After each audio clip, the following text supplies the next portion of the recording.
Hi friends, சிறகடி cost serial இனி வரப்போகிற எபிசோட்ஸ்க்கான promo தான் இந்த வீடியோவில் பார்க்க போகிறோம். வாங்க ஃப்ரெண்ட்ஸ் பார்க்கலாம்.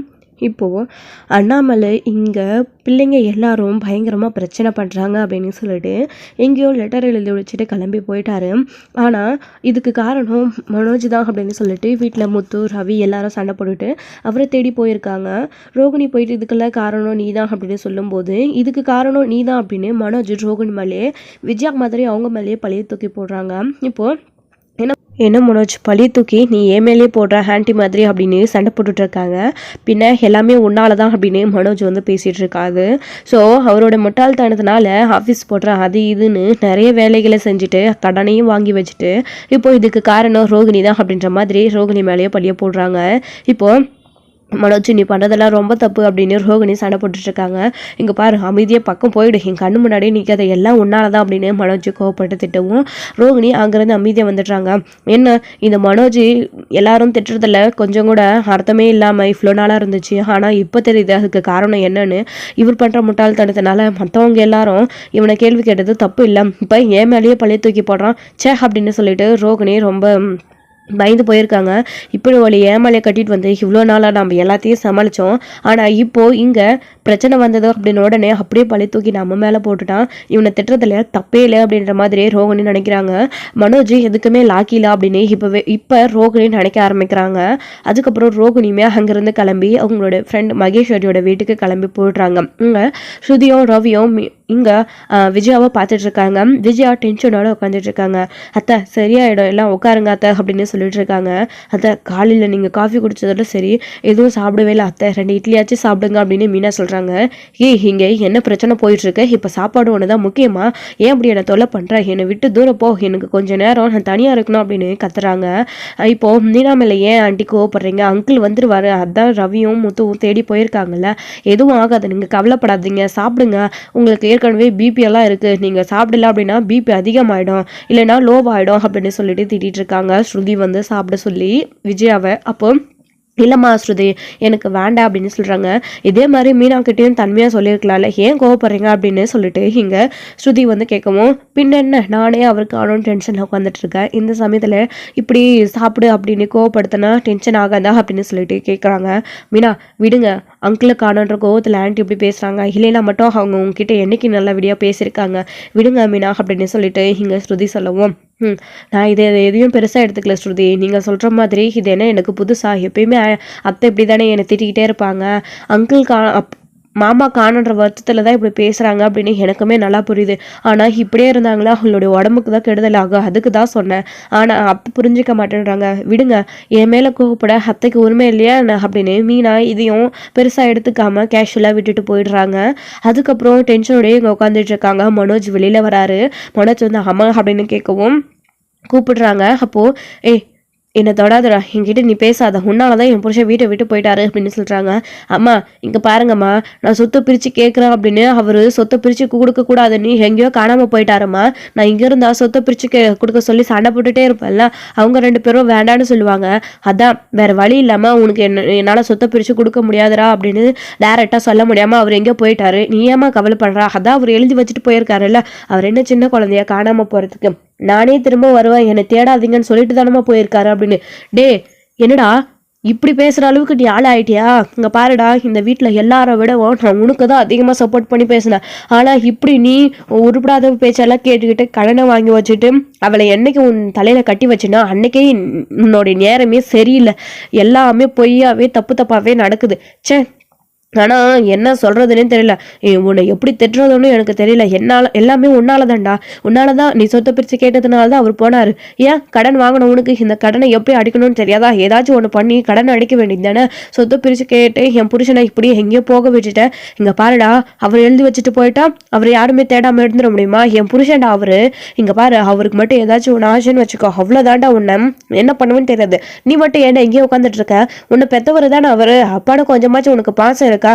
நானாச்சு அவர் சொன்ன மாதிரி உன் மேலே மட்டும்தான் அதிக பாசத்தை வச்சு வளர்த்தேன். முத்துவை ரவியையும் என்னன்னு கூட கண்டுக்கல. ஆனால் அவர் சொன்ன மாதிரி உங்கள் 3 பேரையும் ஒரே மாதிரி தாண்டா பார்த்தாரு. இங்கே பார், உன் அப்பாடா அவரு, மரியாதையே போய் அவரை எங்கே இருந்தாலும் தேடி கூட்டிகிட்டு வந்துரு. இல்லைன்னு வச்சுக்கோ, நான் என்ன பண்ணுவேனே தெரியாது. அவர் எழுதி வச்சுட்டு போயிட்டா எதுவும் பண்ணிக்க மாட்டாருன்னா, அவர் தப்பான முடிவு ஏதாச்சும் எடுத்துட்டா என்னடா பண்ண முடியும்? எங்க பார், அவர் இருந்தால் தான் சொத்தை பிரித்து கொடுக்க முடியும். இப்போ அவர் போயிட்டாருன்னு நீ சொல்கிறல்ல, அதே மாதிரி நிரந்தரமாக நம்ம எல்லாரையும் விட்டுட்டு அவர் போயிட்டா எப்படிடா உனக்கு சொத்தை பிரித்து கொடுக்க முடியும்? அவர் போனதுக்கப்புறம் தான் உனக்கு அந்த சொத்து முக்கியமா? அப்படி அவரை இழந்துட்டு உனக்கு அந்த சொத்து தான் முக்கியமா? அப்படின்னலாம் விஜயா கேட்கவும், ஏமா நீ இப்படியெல்லாம் பேசிட்டு இருக்க, அப்படியெல்லாம் எதுவும் ஆகாதுமா அப்படின்னு. இங்கே பாருடா, என்னை இதுக்கு மேலேயும் பேச வைக்காத, அமைதியாக போயிடு அப்படின்னு திட்டிகிட்டு இருக்காங்க. அப்போதான் மீனா இருந்துக்கிட்டு, அத்தை ஏன் இப்படிலாம் பேசிட்டு இருக்கீங்க? அப்படியெல்லாம் மாமாவுக்கு எதுவும் தப்பாக ஆகிடாத அத்தை அப்படின்னு சொல்கிறாங்க. என்னடி பண்ணுறது, அவர் எழுதி வச்சுட்டு போயிருக்கிற லெட்டர் அந்த மாதிரி என்னை அப்படியெல்லாம் நினைக்க வைக்கிறதில்லை அப்படின்னு. ஆண்டி, நீங்கள் மனோஜ் மேலே இருக்கிற கோவத்தில் அங்கிள் இப்படிலாம் பேசாதீங்க, அங்கிளுக்கு எதுவும் ஆகாது. அவர் போயிட்டா நீங்கள் சந்தோஷமாக இருப்பீங்களா? உங்கள் வாயால் நீங்கள் இப்படியெல்லாம் பேசலாமா ஆண்டி? கொஞ்சம் அமைதியாக இருங்க, அப்படியெல்லாம் எதுவும் தப்பாக நடக்காது. ரவி முத்து இருக்கிற வரைக்கும் அந்த மாதிரி நடக்க விட மாட்டாங்க அப்படின்னு சொல்லிட்டு இங்கே ஸ்ருதி ஆறுதல் சொல்லிட்டு இருக்காங்க. ஸோ இங்கே ரோகிணி போயிட்டு டென்ஷன் ஆகி உட்காந்துட்டு இருக்காங்க மகேஸ்வரி வீட்டில். அப்போது என்னாச்சுடி, ஏன் இப்படி அப்செட்டாக இருக்கா அப்படின்னு கேட்குறாங்க. வீட்டில் பெரிய பிரச்சனை அப்படின்னு நடந்த விஷயங்களை மகேஸ்வரி கிட்ட சொல்கிறாங்க. என்னடி இவ்வளோ பிரச்சனை நடந்திருக்கா? நீ அப்போவே மனோஜை கண்ட்ரோல் பண்ணியிருக்கலாம்ல அப்படின்னு. நான் அப்போவே எத்தனை தடவை சொன்னேன், ஆனால் அவர் கேட்கவே இல்லை. எல்லா தப்பையும் அவன் பண்ணிட்டேன். ஆண்டி மாதிரியே இப்போது பழியை தூக்கி என் மேலே போடுறான். எனக்கு இருக்கிற டென்ஷனுக்கு நான் என்ன பண்ணுறதுன்னு தெரியல. ஒரு பக்கம் இந்த மீனா கிட்ட மாட்டிக்கிட்டு முழிக்கிறேன். இப்போது மனோஜ் பண்ண விஷயத்தினால இன்னொரு பக்கம் அவஸ்தைப்பட வேண்டியதாக இருக்குது. அதனால கடன் அடிக்க சொத்தை பிரித்து கேட்கலான்னு கேட்டால் இதில் அவங்க 2 பேரும் சொத்தை பிரித்து கொடுக்கக்கூடாதுன்னு பிரச்சனை பண்ணுறாங்க. அதே மாரி கேட்டால் பழியை தூக்கி என் மேலேயே போடுறாங்க. நான் தான் தூண்டி விட்டு வேடிக்கை பார்க்குறேன் அப்படின்னு. நான் ஏதாச்சும் பேச முடியுமா? நான் ஏதாச்சும் பேசினா அந்த மீனா உடனே வாயை அடிக்க வந்துடுறேன். நான் எல்லா பக்கமும் மாட்டிக்கிட்டு முழிக்கிறேன். மனோஜ், ஆண்டி, மீனா 3 பேரும் சேர்ந்து என்னை ஆட்டி வைக்கிறாங்க. எனக்கு என்ன பண்ணுறதுன்னு தெரியல. இந்த ஒரு வாழ்க்கையை வாழ்கிறதுக்காக என்னெல்லாம் போய் சொல்ல வேண்டியது இருக்குது, எப்படியெல்லாம் கவலைப்பட வேண்டியது இருக்குது அப்படின்னு இங்கே சொல்லிட்டு அப்படியே குழம்பி போய் நின்றுட்டுருக்காங்க. இப்போது எனக்கு ஒரு ஐடியா கிடச்சிருக்கு அப்படின்னு சொல்லிட்டு மகேஸ்வரி ஒரு முட்டாள்தனமான ஐடியாவை கொடுக்குறாங்க. என்ன அப்படின்னு, பேசாமல் உன் அத்தைக்கு ஏதாச்சும் பண்ணிவிடு அப்படின்னு. என்ன பேசிகிட்டு இருக்கா? எனக்கு இருக்கிற ஒரே டென்ஷன் அந்த வீட்டில் அவங்க தான். அங்கிள் வர வரைக்கும் என்னை பேசியே டார்கெட் பண்ணிடுவாங்க. சும்மாவே என்கிட்ட கோவப்பட்டு சண்டை போட்டுகிட்டே இருப்பாங்க. எந்த நேரமும் நான் தான் காரணம்னு. இப்போது நான் வாங்கி கொடுத்த ஆர்டர் போயிடுச்சு அப்படின்ன உடனே திரும்பவும் கோவம் எல்லாம் என் மேலே திரும்பிச்சு. ஆண்டி பணத்துக்கு ஒன்று தான் மசடுறாங்க, ஆனால் அந்த பணத்துக்கு நான் எங்கே போவேன்?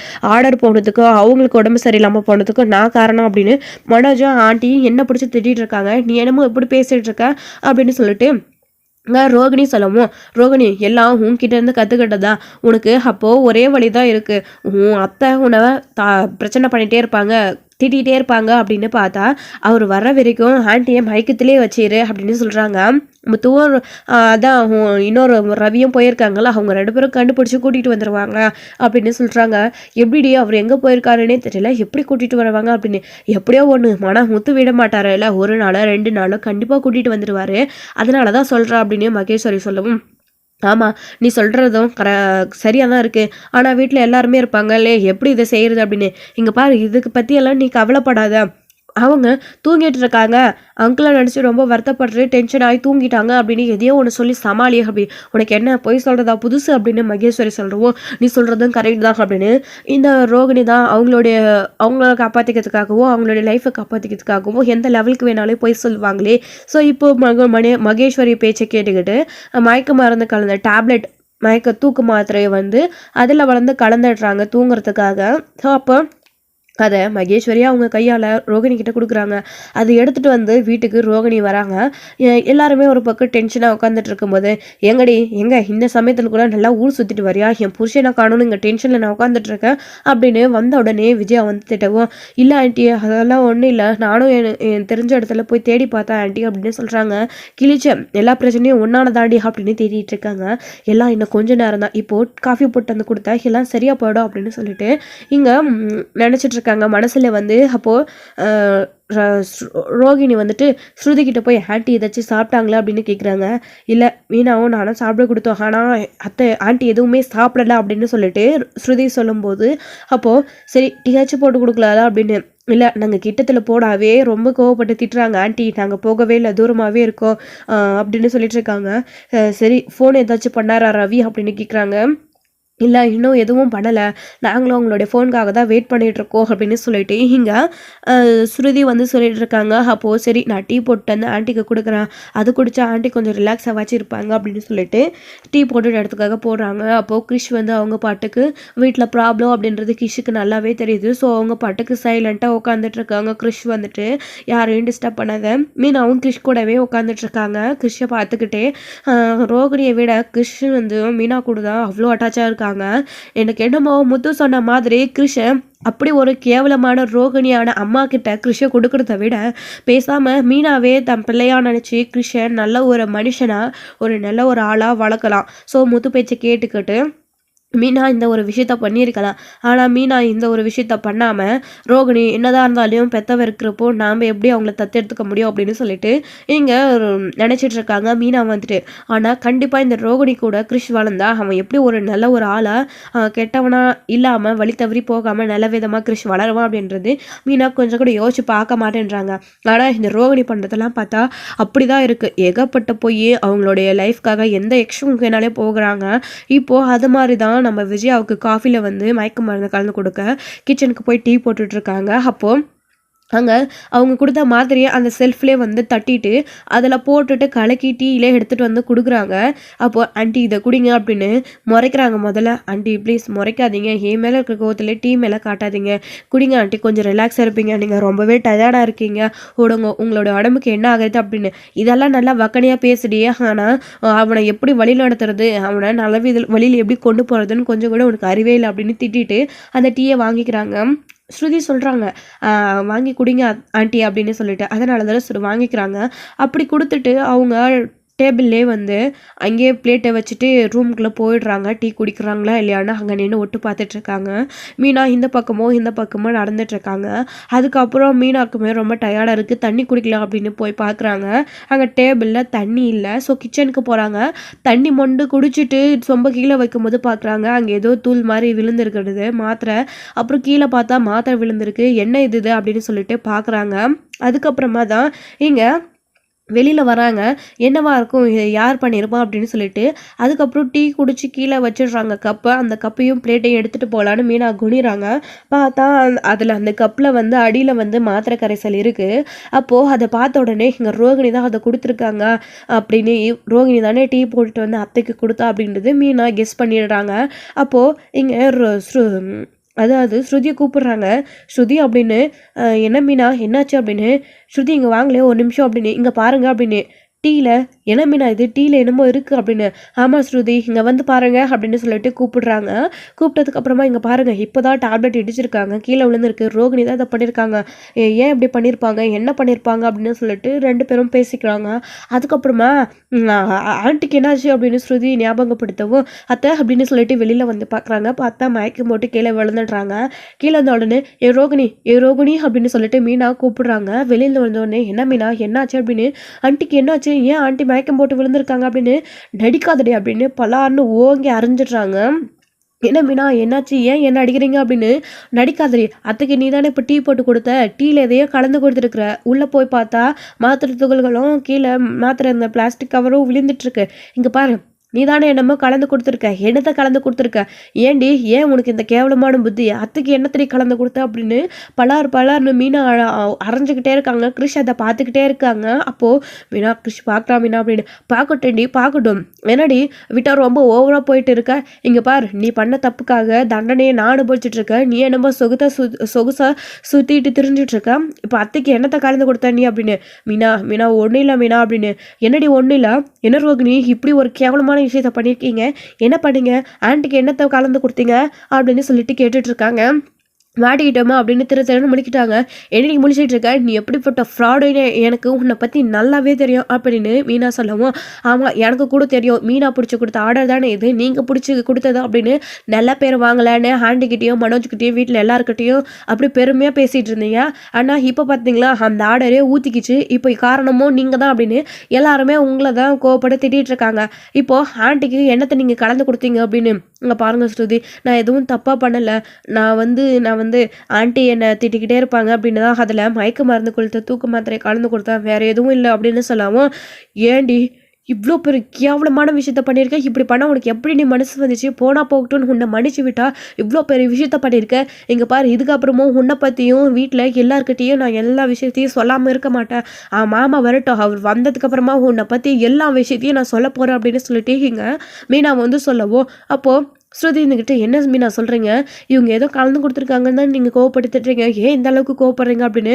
இவளை பற்றி உனக்கு தெரியாது ஸ்ருதி. இங்கே பார் கிறிஷ், இதோ இங்கே இருக்கல, இவன் யாரோட பையன்னு எல்லாருமே கேட்டுட்டு இருக்கீங்க. கல்யாணின்னு. அந்த கல்யாணி யார் தெரியுமா? தோ இவ தான், இவளுடைய பிள்ளை தான் கிறிஷ் அப்படின்னு சொல்லவும் ஸ்ருதிக்கு பயங்கர அதிர்ச்சி. என்ன சொல்கிறீங்க மீனா அப்படின்னு சொல்லிட்டு, ஆமாம் இந்த விஷயம் எனக்கு எப்போவோ தெரியும். நம்ம ஊருக்கு போயிருந்தப்போ இவளை பற்றி நான் உண்மையை வீட்டில் சொல்லலான்னு வரப்போ, தோ இவனோட சேர்ந்து தற்கொலை பண்ணி என்னை ஏமாற்றி ஃப்ராடு பண்ணி இவ்வளோ நாளாக இந்த வீட்டுக்குள்ளே இருந்துருக்கா. நான் வீட்டில் எல்லாருக்கிட்டையும் விஷயத்த சொல்லாமல் எவ்வளோ துடிச்சு போயிருக்கான்னு எனக்கு மட்டும்தான் தெரியும். அப்படி இருக்கிறப்போ போகட்டும்னு இவளை மன்னிச்சு விட்டா அத்தைக்கு தூக்கு மாத்திரை கலந்து கொடுக்குற அளவுக்கு இவளுக்கு தைரியம் வந்திருக்கு. இதுக்கு மேலேயும் இவளை இந்த வீட்டுக்குள்ளே விட்டு வச்சா இது சரி வராது. இன்னைக்கு என்ன ஆனாலும் சரி. என்ன அத்தைக்கிட்ட விஷயத்த சொன்னால் நான் வீட்டை விட்டு வெளியில் அனுப்புடுவாங்கன்னு தானே நினைக்கிறேன். இப்போ நான் சொல்கிறேன், இந்த வீட்டில் நீ ஒரு நிமிஷம் கூட நீ இந்த வீட்டில் இருக்கக்கூடாது. அந்த தகுதியும் உனக்கு கிடையவே கிடையாது அப்படின்னு சொல்லிட்டு, அத்தை எந்திரிங்க அத்தை அப்படின்னு சொல்லிட்டு மீனா தண்ணியெல்லாம் தெளிச்சு பார்க்குறாங்க. எந்திரிக்கவே இல்லை. என்னடி என்ன அப்படி கலந்து கொடுத்தா? அத்தை என்ன பண்ணாலும் எந்திரிக்கவே மாட்டேறாங்க அப்படின்னு திட்டவும், மீனா ப்ளீஸ் மீனா, ஆண்டி இன்னும் எப்படியோ 2 மணி நேரத்துக்கு எந்திரிக்க மாட்டாங்க, அவங்க தூக்கத்திலே தான் இருப்பாங்க அப்படின்னு சொல்லவும், அடி பாவி, இதனால் அவங்களோட உடம்புக்கு ஏதாச்சும் ஆச்சுன்னா யாரடி பதில் சொல்லுவான்? என் புருஷன் வந்து கேட்டால் அவருக்கு நான் என்ன பதில் சொல்லுவேன்? இப்படி பண்ணிட்டியடி அப்படின்னு சொல்லிட்டு மீனா வந்து திட்டிகிட்டு இருக்கவும், இவ்வளோ கேவலமானவங்களா ரோகிணி நீங்கள்? இப்படி பண்ணுவீங்கன்னா நான் கொஞ்சம் கூட நினச்சி பார்க்கல. ஆன்ட்டிக்கு தூக்க மாத்திரை கொடுக்குற அளவுக்கு உங்களுக்கு இவ்வளோ தைரியம் எங்கேருந்து வந்துடுச்சு? இவ்வளோ பெரிய பொய்யும் சொல்லியிருக்கீங்க அப்படின்னு சொல்லிட்டு இங்கே திட்டிகிட்டு இருக்கவும், இப்போவே நான் அவருக்கு ஃபோன் பண்ணி விஷயத்த சொல்கிறேன் அப்படின்னு மீனா ஃபோன் எடுக்கிறாங்க. மீனா இங்கே பாருங்கள் மீனா, நீங்கள் இப்போ மட்டும் முத்துவுக்கு ஃபோன் பண்ணி விஷயத்த சொன்னீங்க, நான் இப்போவே சூசைட் பண்ணி செத்துருவேன். இதுக்கு மேலே நான் உயிரோடு இருக்கிறதுல என்ன அர்த்தம் அப்படின்னு சொல்லிட்டு கத்தி எடுத்து கையை அறுத்துக்கிறதுக்காக நின்றுட்டு இருக்காங்க. அப்போது கிரிஷ் அதை பார்த்துக்கிட்டே நிற்கிறாங்க. அம்மா வேணாமா அப்படின்னு சொல்கிறாங்க.